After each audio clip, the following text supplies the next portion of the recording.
नाट्यशोरीमा स्वागत छ। यही शुक्रबारबाट चलचित्र प्रकाश देशभर प्रदर्शनमा आएको छ। ड्रामा जनरमा बनेको फिल्ममा प्रदीप खड्का, दिया मास्के, रेणु योगी, प्रकाश घिमिरे, राजन खतिवडा, गोविन्द सुनार, नीरज पन्थी लगायत कलाकारहरूको अभिनय रहेको छ। चलचित्रका निर्देशक दिनेश राउत हुन्, जसले यसअघि I am sorry, November rain, Prasad जस्ता चलचित्र निर्देशन गरिसकेका छन्। विकास सुवेदीको लेखन रहेको चलचित्र महेन्द्र अधिकारीले निर्माण गरेका हुन्। दर्शकहरू प्राय मनोरञ्जनका लागि मात्र चलचित्र हेर्न सिनेमा घरसम्म पुग्ने गर्छन्, तर प्रकाशले दर्शकलाई मनोरञ्जन मात्र प्रदान नगरी केही बौद्धिक खुराक पनि दिने ग्यारेन्टी छ। चलचित्रले देशमा व्याप्त वर्गीय समस्यालाई छर्लङ्ग पार्न कोसिस गरेको देखिन्छ। पुगीसरी आएकाहरू र गरिब वर्गबीचको अन्तर्द्वन्द्वको विषयमा चलचित्रले प्रकाश पारेको छ। मुख्य पात्र प्रकाशको माध्यमबाट समाजमा व्याप्त आर्थिक साथै सामाजिक विभेदलाई केलाउने प्रयास गरिएको छ। देशमा बारम्बार व्यवस्था परिवर्तन हुँदा पनि अवस्था भने परिवर्तन नभएका मानिसहरूको प्रतिनिधि कथा हो प्रकाश। चलचित्रमा समाजमा व्याप्त जातीय र वर्गीय विभेद प्रष्ट देखिन्छ। कथा चलचित्रले सशस्त्र द्वन्द्वले गहिरो छाप छाडेको कर्णालीको जुम्लामा बस्ने एक विपन्न परिवारको युवकको कथा भन्छ। युवक प्लेड बाई प्रदीप खड्का, जसले शिक्षक बन्ने सपना बोकेको हुन्छ। उसले आफू शिक्षक बन्न गर्नुपर्ने सारा काम र सङ्घर्षहरू गर्छ, जसमा उसकी आमा प्लेड बाई दिया मास्केले पनि उत्तिकै साथ दिन्छन्। आमा छोराले यही सपना पुरा गर्नको लागि गरेको सङ्घर्षपूर्ण यात्रा हो चलचित्र प्रकाश। सशस्त्र द्वन्द्वमा बेपत्ता भएका प्रकाशका बाबु कहाँ र कुन अवस्थामा छन् भन्ने प्रश्न पनि सँगसँगै उभिरहन्छ। त्यही गाउँको स्कुलमा एक हेडमास्टर हुन्छन्, जो प्रकाशको जस्तै प्रगतिशील विचार राख्छन् र त्यस किसिमको विचार बोक्नुको कन्सिक्वेन्सेस पनि फेस गर्छन्। त्यसै सेरोफेरोमा एकजना शोषक प्रतिनिधि पात्र छन्, प्लेड बाई प्रकाश घिमिरे, जसले एक हली नै भएर बसिरहेको राम्रो भन्दै शिक्षक बन्ने कोसिस नगर्न चेतावनी दिन्छन्। यो पात्र हाम्रो समाजमा हुने शोषकहरूको प्रतिनिधि रूप हो, जो अरूको प्रगतिशील विचार र प्रगति रुचाउँदैन र जो यो चाहन्छ कि सधैँभरि आफ्नो मात्र प्रगति होस् र अरूहरू सदा तल नै रहन् र अरूको चेतना स्तरमा कहिल्यै वृद्धि नहोस्। यो पात्र त्यस्तो पात्र हो जो गाउँका शिक्षित व्यक्तिहरूलाई आफ्नो अधीनमा राख्न खोज्छ, ताकि उनीहरूको सहायताले ऊ निकै अघि बढोस् र ती शिक्षित व्यक्तिहरूले उसको विरुद्धमा कुनै आवाज नउठाउन्। त्यसैले ऊ गाउँका शिक्षित व्यक्तिहरूको आदर्शप्रति कुनै न कुनै हिसाबले आपत्ति जनाइरहन्छ र उनीहरूलाई कुनै न कुनै हिसाबले पन्छाउने कोसिस गरिरहन्छ। चलचित्रमा फरक वर्गका युवा युवती बीच प्रेम हुँदा निम्तिने समस्या पनि देखाइएको छ। त्यही स्कुलमा पढ्ने एउटी युवती राधा, प्लेड बाई रेणु योगी र प्रकाश प्रेममा हुन्छन्। एक दिन राधाका बाबुले राधालाई प्रकाशबाट टाढा रहेकै राम्रो हुने बताउँछन्। उनका अनुसार प्रकाशको परिवारको आर्थिक अवस्था कमजोर छ र पछि उसले दुःख पाउँछे।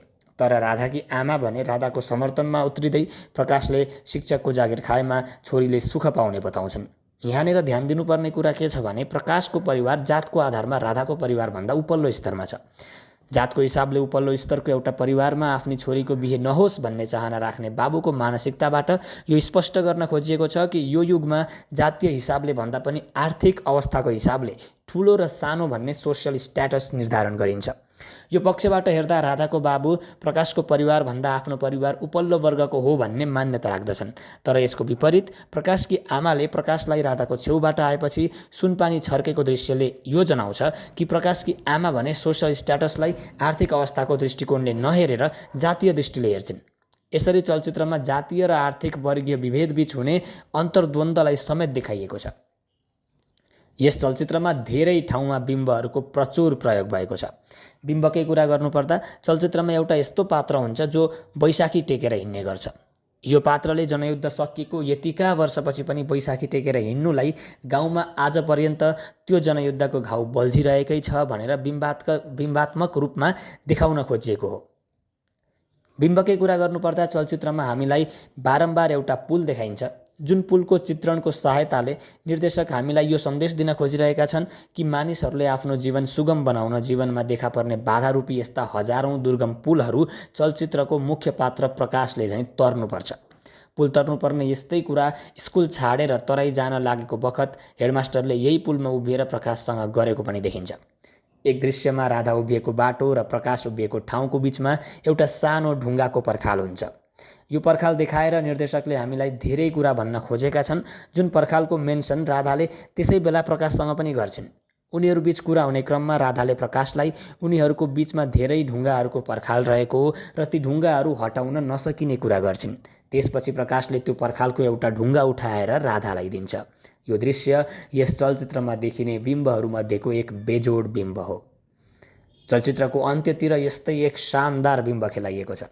एकापट्टिबाट चलचित्रको शोषक पात्रलाई अघि लगाउँदै निर्वाचन जितेको खुसीका साथ कार्यकर्ताहरू आइरहेका हुन्छन्, जसले यो भन्दै नारा लगाइरहेका हुन्छन् कि यो जित कसको? जनताको। अर्कोतिरबाट केही मान्छेहरू मलामी आइरहेका हुन्छन्। यो दृश्य चलचित्रको बेजोड दृश्यहरूमध्येको एक हो। यो दृश्यमा एक डार्क ह्युमरको प्रयोग गरिएको छ। एकातिरबाट चुनाव जितेर खुसी मनाउँदै आइरहेका व्यक्तिहरूका लागि त्यो जित जनताको हो, तर हामी त्यति बेलै अर्कोतिरबाट लासको पछि मलामी आउँदै गरेका पात्रहरूले हारिरहेको देख्छौँ। यो दृश्यले केही महत्त्वपूर्ण प्रश्नहरू तेर्स्याइदिएको छ। के उनीहरू चाहिँ जनता होइनन्? के त्यस्ता मानिसहरू सरकारको नजरमा जनता नै होइनन्? के विपन्न परिवारको कुनै मूल्य नै छैन सत्ताको नजरमा? प्रश्नहरू गम्भीर छन्। अब कुरा गरौँ सिनेमाटोग्राफीको। बाफरे, फिल्मको सिनेमाटोग्राफी त भयङ्करै छ। चलचित्रमा जुम्लाको परिवेशलाई राजेश श्रेष्ठको क्यामेराले यसरी कैद गरेर पर्दामा उतारेको छ कि चलचित्र हेरिरहँदा त्यहीँ जुम्ला पुगेर आफै घुमिरहे जस्तो लाग्छ। जुम्लाको रहनसहन, खानपिन, वेशभूषा तथा अन्य चिजलाई क्यामेराले यसरी कैद गरेको छ कि कर्णालीको जीवन कस्तो कष्टकर छ भनेर सजिलै अनुमान लगाउन सकिन्छ। अब कुरा गरौँ अभिनयको।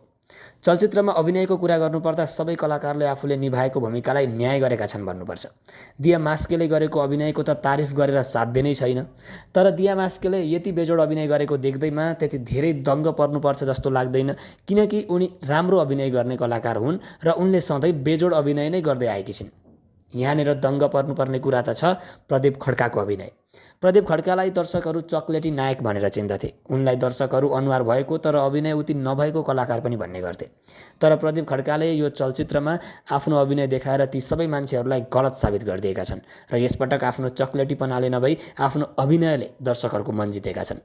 चलचित्र हेरिरहँदा दर्शकहरू यो सोच्दै रणभुल्लमा पर्छन् कि यो त्यही पहिलेको प्रदीप खड्का हो र? मसिनो चक्लेटी आवाजमा डायलग बोल्ने गरेका प्रदीपमा आएको यो बदलावका कारण उनका फ्यानहरूलाई यो चलचित्र हेर्दा अरूलाई भन्दा अझ बढी नै मजा आउँछ।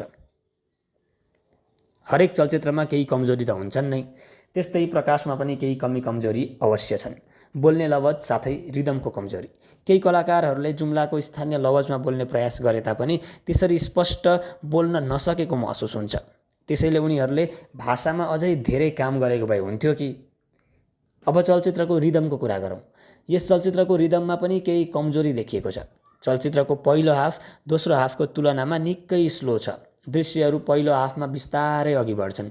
जुन रिदममा बग्नुपर्ने थियो कथा र दृश्यहरू त्यस हिसाबले बगेको देखिन्न।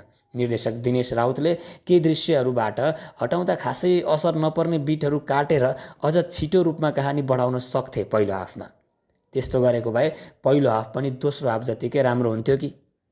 चलचित्रमा प्रयोग गरिएको सङ्गीत एकदमै राम्रो छ। जुन सङ्गीत बज्न साथै दर्शकहरू इमोसनल बन्न पुग्छन्। अझ संवाद र सङ्गीतको मिश्रण हुँदा त दर्शकहरूको आँखा रसाउन पुग्छ। समग्रमा भन्नुपर्दा प्रकाश एउटा छुटाउनै नहुने स्तरीय चलचित्र हो। तपाईँलाई चाहिँ प्रकाश कस्तो लाग्यो त? हेर्नुभएको छैन भने हेर्नुहोस्, हेर्नुभयो भने कमेन्टमा लेख्नुहोस् है त।